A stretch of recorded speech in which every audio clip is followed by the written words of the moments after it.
This is Argyll on Scotland's west coast by Loch Gilphead, and all about are the purple hills and the heather. This is the beauty that has inspired songs through the ages and nostalgic memories for Scots in exile. Yet few people realize that heather can be put to some use, as it happens, one most fitting.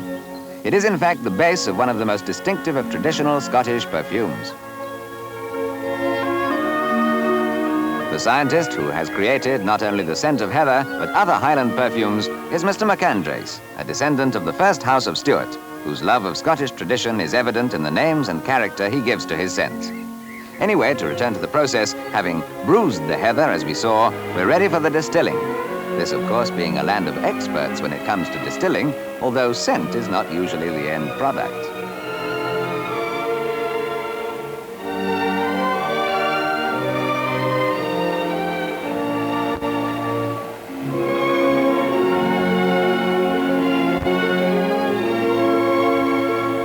A solvent is added to the heather, and then the contents of the flask heated.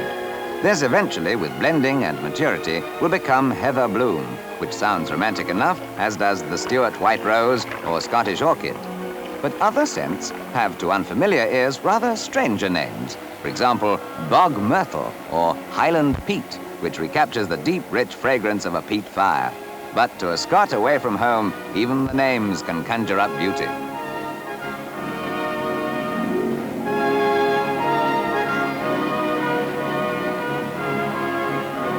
The distilling process speaks for itself, the escaping steam passing through a condenser and dripping off into a bottle to be later added or returned to the perfume proper in the flask.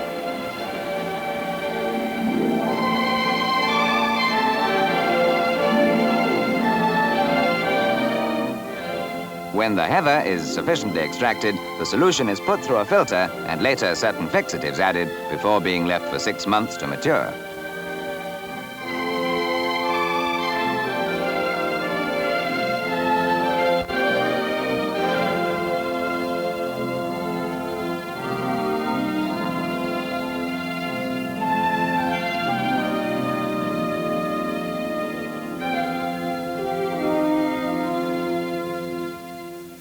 The scents of the Highlands may not sound terribly exotic compared with, say, Nights of Passion, but to the connoisseur and Scots all over the world, it conjures up all the enchantment of the purple hills.